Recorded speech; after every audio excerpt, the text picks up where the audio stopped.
bem. Mas quando lhe falta alguma coisa, murmuração o tempo todo. Nem murmureis. Isso aqui é um dos textos, Números, se eu não me engano, capítulo 14. A gravidade que é a murmuração diante de Deus. A reclamação. A reclamação. Agora, mas onde é que a gente vai ver, vai focar mais? Versículo 7. A passagem, o texto onde nós podemos, de alguma maneira, entender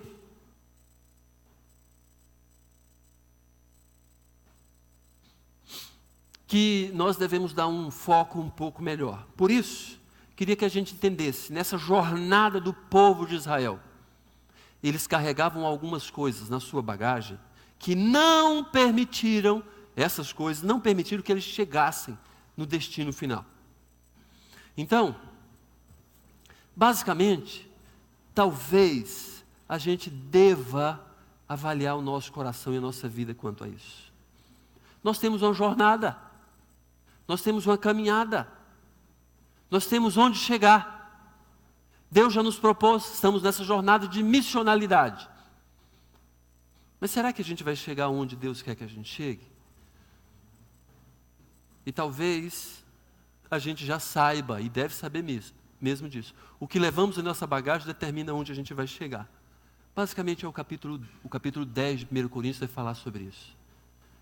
O primeiro pecado é sobre idolatria. E o apóstolo Paulo estava mencionando Êxodo, o livro de Êxodo, versículo 32. Onde o povo de Deus fez um ídolo, um bezerro de ouro. Gente, como pode? O povo de Deus fez um ídolo. Como pode? O povo, ao ver que Moisés demorava ao descer do monte, que monte? O monte onde Deus o tinha chamado, o Monte Sinai, para que ele recebesse das mãos de Deus, do dedo de Deus, as tábuas da lei. Deus querendo explicar na linguagem do povo, falar qual era a vontade dele. Como que o povo deveria se comportar para agradá-lo e também para viver bem em sociedade. E Moisés foi. É interessante que em Hebreus fala que essa ida de Moisés, quando Moisés estava, era uma visão aterrorizante, aterradora, uma visão espetacular, trovões, fumaça. Aquilo era fantástico. As pessoas tinham medo de chegar no monte, imaginando e entendendo que se um cachorro botasse a pata ali no monte, puf, caía duro. Era essa cena. Ao invés do povo ficar mais temeroso ainda de Deus, tendo mais temor, começaram a pensar assim, mas esse Deus, ele parece que está precisando da gente, faz tudo por nós. Desviou a atenção. O povo, ao ver que Moisés demorava a descer do monte, juntou-se ao redor de Arão. Arão era aquele que tinha ficado com a responsabilidade de cuidar do povo, enquanto Moisés ia no monte. Irmão,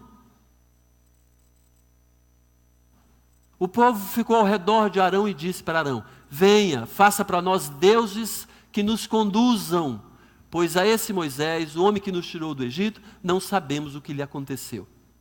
Aí você pensa assim, que pedido mais malfadado e desgracento é esse do povo. Olha só, venha, faça para nós deuses. Fazer deuses que nos conduzam, que papo mais esdrúxulo é esse? Como que a gente pode fazer alguma coisa que essa coisa vai nos conduzir para algum lugar? Gente, isso é estupidez pura. Paralelo a isso, é igual algumas pessoas falam a respeito da criação ou do surgimento do universo. O pessoal diz, alguns cientistas, não todos, e muitos ateus, para não suporem que um ser criou esse universo, o planeta, o pessoal fala, olha gente, coisa mais absurda, que o mundo se auto-criou. É isso.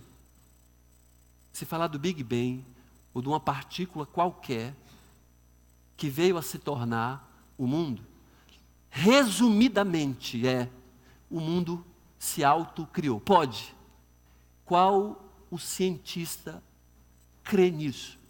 Precisa de muito mais fé, de acreditar no impossível, no improvável, que eles próprios não acreditam. E está aqui alguém falando, um grupo, quase todo o povo, faça um ídolo, deuses, faça deuses, para esses deuses nos conduzir. Respondeu-lhe Arão. Arão deve falar assim, está doido? A gente pensa assim, né? Arão já maduro, conhecedor. Está doido? Vocês beberam o quê? Né?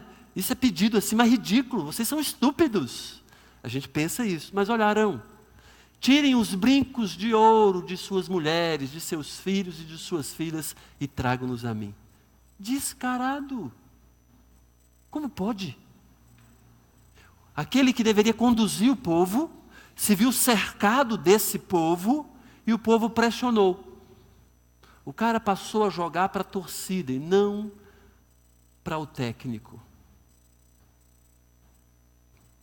Só um parênteses aqui, né? Tire os brincos de ouro das suas mulheres e seus filhos, engraçado, né? E de suas filhas. Então, homens, meninos principalmente aqui, denota que naquela cultura usava brinco. E a gente é tão encrencado, né, com coisa de homem usando brinco e tudo mais, né? Mas olha, parênteses fechado. Tire os brincos de ouro de suas mulheres, seus filhos, suas filhas e tragam-nos a mim. Todos tiraram os seus brincos de ouro e os levaram a Arão. Ele os recebeu e os fundiu, transformando tudo num ídolo que modelou com uma ferramenta própria, dando-lhe a forma de um bezerro. Então disseram, aí o povo disse um para o outro, né? Eis aí os seus deuses, ó Israel, que tiraram vocês do Egito. Desgraçados. Como pode um negócio desse? Começa a se reportar para o que aconteceu. Fala, olha, foi esse bezerro, esse ídolo, esse objeto fundido, que não nos ouve, não sabe falar, não consegue falar, não sente nada, foi que nos tirou do Egito. É aquela ideia que muitas vezes a humanidade faz isso. Se engana, comete suicídio intelectual para acreditar. Muitos de igrejas evangélicas fazem isso, você sabe disso. Tem a Bíblia na mão, mas não prefere ler a Bíblia, não. Prefere ouvir alguém que fala uma palavra de uma promessa falsa, e ele, porque quer aquilo, por cobiça no seu coração, crê. Depois perde a bênção, perde o dinheiro, e vai chorar depois, ok? E aqui está falando, né? Que Arão transformou aquilo num ídolo, modelou com a ferramenta própria. Quando Moisés desceu, a sequência da passagem, depois vocês podem ler isso, é engraçado. Moisés chegou para Arão, Arão, o que é isso? O que você fez? Olha, o bezerro, isso é um pecado gravíssimo. Aí Arão, opa, peraí, o pessoal me deu esses brincos, esse ouro todo, eu botei na fornalha e olha o que saiu. Ele falou desse jeito. Merecia uma sua, né? Pior do que isso, versículo 5. Vendo isso, que o povo já estava gostando, estava a história toda rolando, Arão edificou um altar diante do bezerro e anunciou, amanhã haverá uma festa dedicada ao Senhor. Na manhã seguinte, ofereceram holocaustos e sacrifícios de comunhão. O povo se assentou para comer e beber e levantou-se para se entregar à farra. Foi esse texto, esse versículo aqui, parte do versículo 6 que o apóstolo Paulo citou em 1 Coríntios, que a gente viu agorinha. Então o Senhor disse para Moisés, desça Moisés, porque o seu povo, que você tirou do Egito, corrompeu-se. Gente, isso é tristeza para qualquer ser humano, não é não? Qualquer líder. O próprio Deus falou, o seu povo. Deus não falou, o meu povo. É tristeza para qualquer líder mesmo. Desça, Moisés, porque o seu povo que você tirou do Egito corrompeu-se. Muito depressa se desviaram daquilo que lhes ordenei e fizeram um ídolo em forma de bezerro, curvaram-se diante dele, ofereceram-lhe sacrifícios e disseram, eis aí, ó Israel, os seus deuses que tiraram vocês do Egito. Era claro que era povo de Deus. Mas muitas vezes o povo de Deus não se identifica como povo de Deus. Às vezes a gente se identifica com outro tipo de povo, não o povo de Deus. Muitos cristãos, muitos de nós, têm um comportamento que a gente identifica. Não pode levar o nome de cristão. Não pode. Esse comportamento não é de alguém que diz que segue Jesus Cristo. Pode seguir outra pessoa, mas que segue Jesus não segue. E talvez foi isso mesmo. O povo de Moisés, não o povo de Deus. Enquanto povo de Deus, a gente tem uma missão para cumprir. Mas enquanto eu sou de um pastor, de um líder, de uma igreja, de uma denominação, de uma religião, de uma agremiação, de um time, do que seja, a gente é menos do que um cristão. E aqui o texto é bem claro com relação a isso. Olha, disseram, eis aí, ó Israel, seus deuses que tiraram vocês do Egito. Como pode? Que ídolo vai abrir o mar vermelho? Que ídolo transforma água em sangue? Que ídolo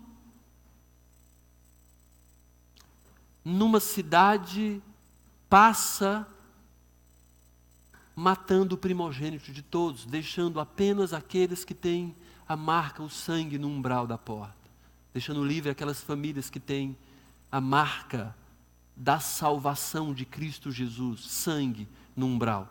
Que ídolo faz isso? Fala, que ídolo faria isso?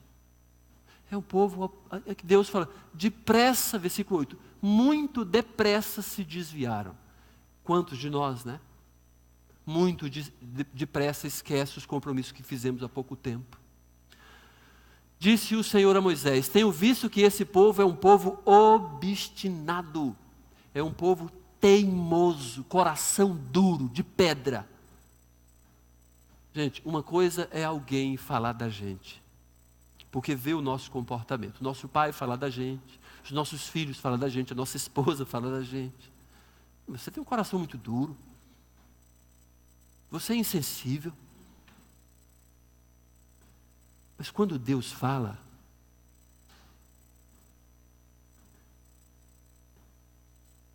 não tem jeito de falar não. Quando Deus fala que o nosso coração é coração teimoso, coração de pedra, é um povo obstinado. É um povo que não muda de opinião. É um povo que sempre acha que está certo. Conhece essas pessoas que são assim? Nem se enganam. Ela muda a regra, mas não assume que está errado. Deixe-me agora, para que a minha ira se acenda contra eles e os destrua. Depois farei de você uma grande nação. Deus falando para Moisés, leia o texto, a sequência do texto. Depois do versículo 11, depois do versículo 10, você vai ver que isso é impressionante, o restante da história. Mas o foco aqui é só esse episódio de idolatria do povo de Deus. Esse texto, essa passagem, mostrando que o povo tinha entrado no deserto com a bagagem cheia de porcaria, com a mochila, com a mala, com a valizé, cheia de tranqueira. Pelo menos 4 pecados que o apóstolo Paulo mencionou. Só que a gente vai focar em um, que eles deveriam ter tirado desde cedo. Só que aí a gente precisa avaliar como é que isso tem a ver com a nossa vida. O que nós devemos tirar das nossas bagagens? Coisas que nos estão conduzindo à idolatria, para que a gente não fique pelo caminho. A gente tem uma jornada para cumprir, Deus tem um objetivo para você, e você só vai ser feliz, realizado, se estiver no cumprimento dessa jornada, dessa missão. Se você estiver fora disso, você vai se sentir irrealizado, vai se sentir insatisfeito. Você vai entender, eu tenho Deus, mas eu estou com um vazio ainda no meu coração. Esse é o vazio, muitas vezes, da desobediência, se você realmente entregou a vida para Jesus. Se Jesus é o centro do seu universo mesmo, ou é o seu universo. Se Ele é, então é por conta da desobediência que você não está tão satisfeito. E a gente tem que entender que algumas atitudes do nosso coração, da nossa vida, talvez esteja só demonstrando a nossa idolatria. Primeira ação, mau investimento dos nossos recursos. Você já comprou alguma coisa que você se arrependeu?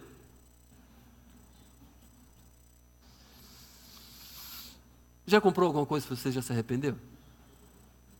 Sim ou sim?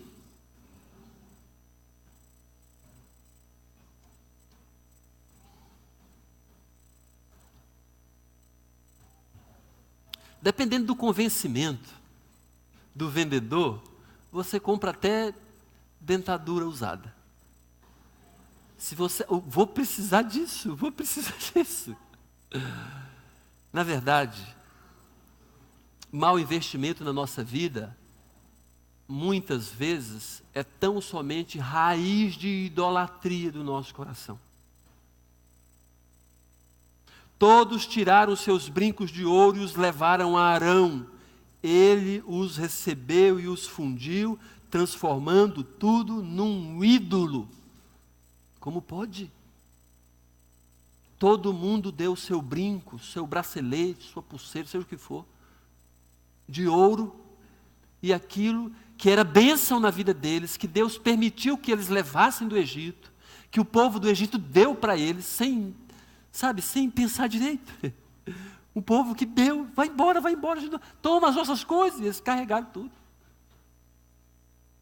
Saquearam o povo do Egito sem derramar uma gota de sangue.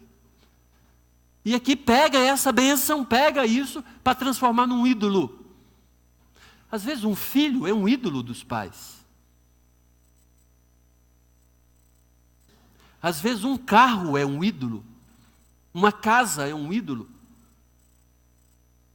Na verdade, muitas vezes, um ou outro pode gastar 400, 500, 600, 700 reais num calçado.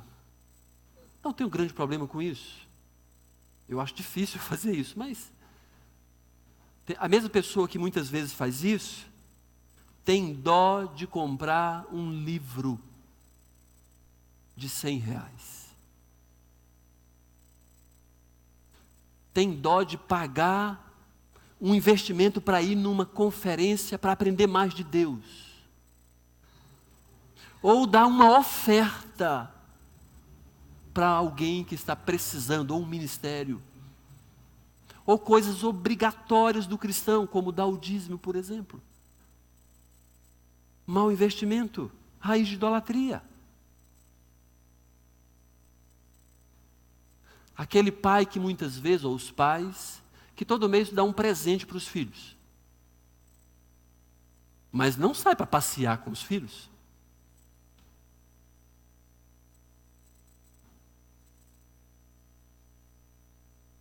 Aquele que poupa dinheiro todo mês para no final lá da carreira, na entrada da juventude do filho, dar um carro para o filho. Mas não dá um colégio bom para o filho. Aquela prestação do carro, ele paga com mais gosto do que a mensalidade na escola. Hoje cedo eu falei de um conhecido meu que falou assim uma época para mim: esse negócio de dar dízimo aí é uma furada. Prefiro comprar uma roupa nova, fumar meu cigarro, tomar minha cervejinha. Que investimento, né? Que investimento mais malfadado. Raiz de idolatria. O cara prefere dar o seu dinheiro para o dono do boteco, para a fábrica de cerveja, de cigarro, e ainda vai gastar dinheiro depois com remédio e com hospital. Que investimento é esse? Investimento mal dos seus recursos. Mas tem outro tipo de investimento que é a raiz de idolatria. O mau investimento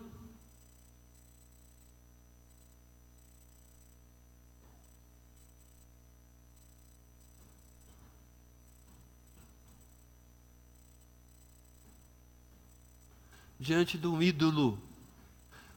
Gente, fala a verdade. Não é uma piada um negócio desse. O cara está bêbado, batendo um papo com uma estátua de Carlos Drummond de Andrade.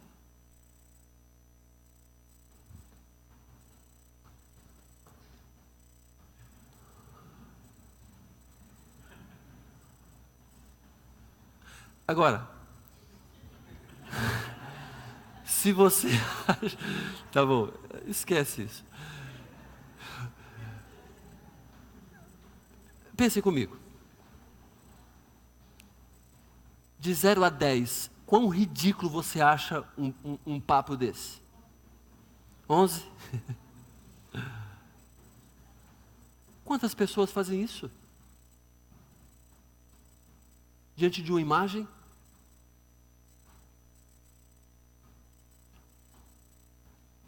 Que nem essa cara de interessado faz? Ou de que talvez esteja ouvindo?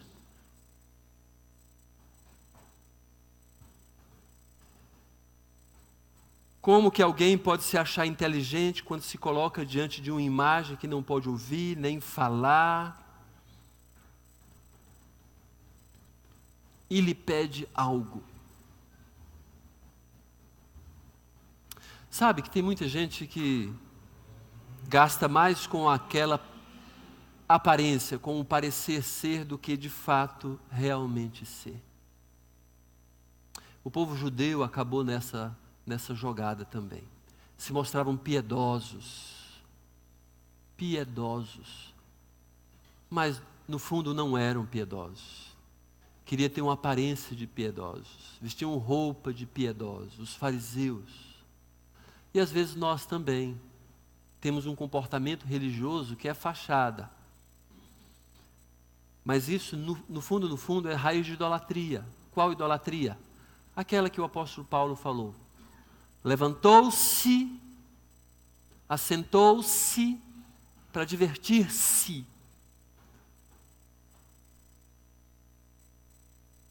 Atitude apenas reflexiva. De si para si. Como se nós nos bastássemos. Claro, a gente também não encontra amparo no Senhor para isso, não. Por fim, nesse bloco, o que falaram? Venha, faça para nós deuses que nos conduzam. Não só estavam pedindo a liderança de Arão, mas assumindo a outra liderança. Uma liderança que eles mandariam. Eles é quem ordenariam. Liderança que é estabelecida por nós mesmos. Liderança que, incrivelmente, é liderada por nós mesmos. No fundo, quem manda no meu nariz sou eu. Quem manda na minha vida sou eu. E como falei no princípio, é bom que a gente entenda. Cristão que manda na sua própria vida tem que deixar de falar que é cristão. Não pode dizer que é cristão. Não pode, porque não é.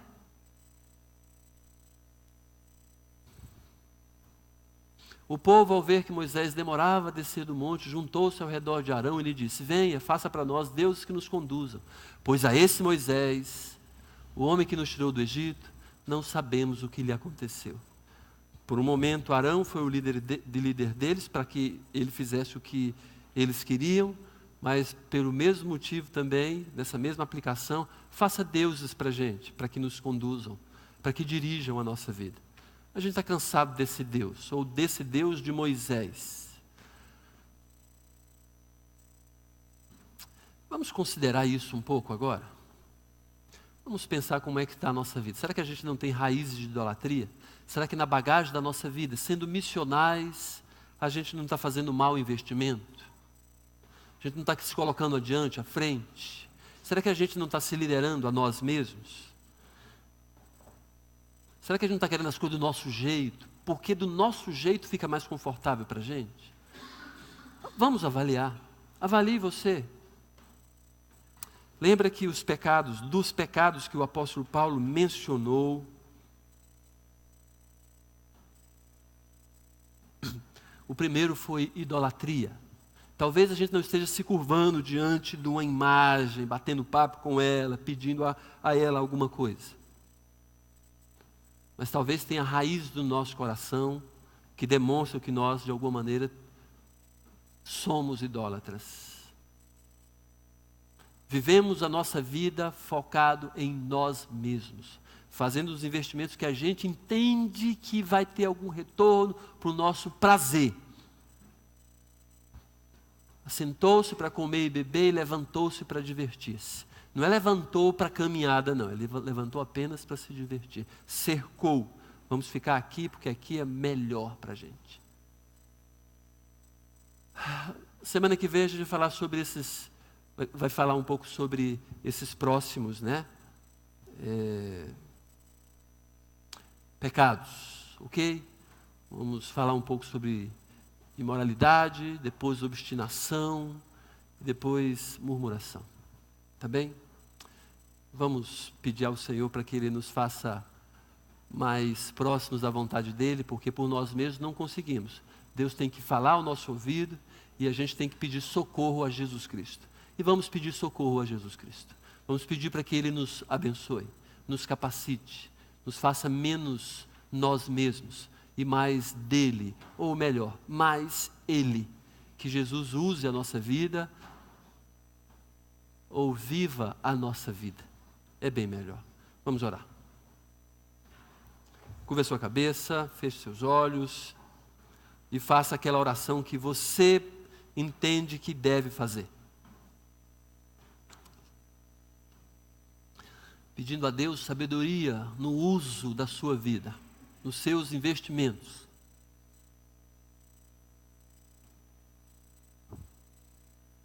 Ou na sua própria atitude de liderança. Quem dirige, quem lidera você? Você pertence a quem? E quem é aquelas pessoas que te ajudam a caminhar com Jesus? Pai eterno, muito obrigado pela tua palavra que nos exorta, mas também nos consola. Obrigado pelo Senhor em nós, nos abençoando e desafiando cada um a caminhar com o Senhor. Muito obrigado por tudo. Pedimos tua bênção sobre nossa vida. Por favor, Pai, nos guarde. Louvado seja o teu nome, exaltado seja o Senhor. Nos dê forças, Jesus, por favor. Que durante essa semana seja uma semana abençoada de vitórias contra o pecado, contra as investidas de Satanás, para que a gente viva a jornada que o Senhor nos apresentou. Obrigado, ó Pai, por tudo, por essa comunhão, por esses irmãos aqui todos reunidos, nos encorajando um ao outro a parecer mais com Jesus, a caminhar nessa jornada tão, ao mesmo tempo, desafiadora, prazerosa, por fazer a tua vontade, mas muitas vezes difícil, por conta das investidas de Satanás, muitas vezes inimigos batendo a nossa porta. Nos ajude, ó Pai, para que a gente caminhe com os olhos fitos em Jesus Cristo, na cruz de Jesus Cristo. E no nome dele, nosso Redentor amado, é que oramos. Amém. Ok.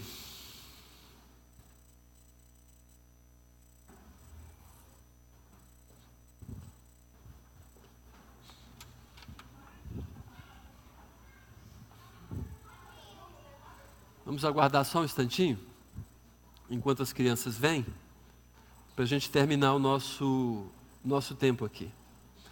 Enquanto isso, alguém tem algum aviso que gostaria de mencionar? Um aviso para avisar?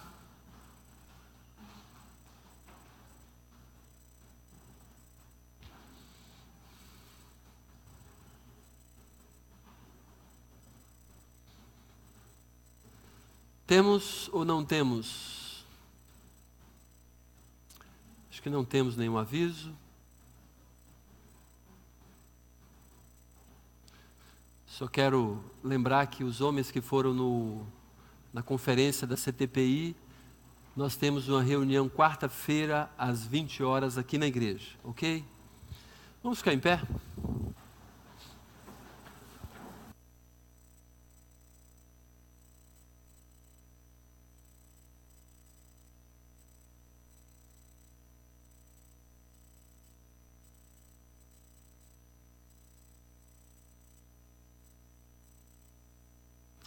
Vamos fazer uma última oração. Pai eterno, muito obrigado pela tua graça sobre nossa vida, pelo teu cuidado que tem sido abundante sobre nós. Muito obrigado. Que a graça do nosso Senhor Jesus, o amor de Deus, o Pai, a comunhão e a consolação do Espírito Santo seja com todos que aqui estão esta noite, hoje e sempre. Amém. Deus abençoe sua vida, tenha uma boa semana.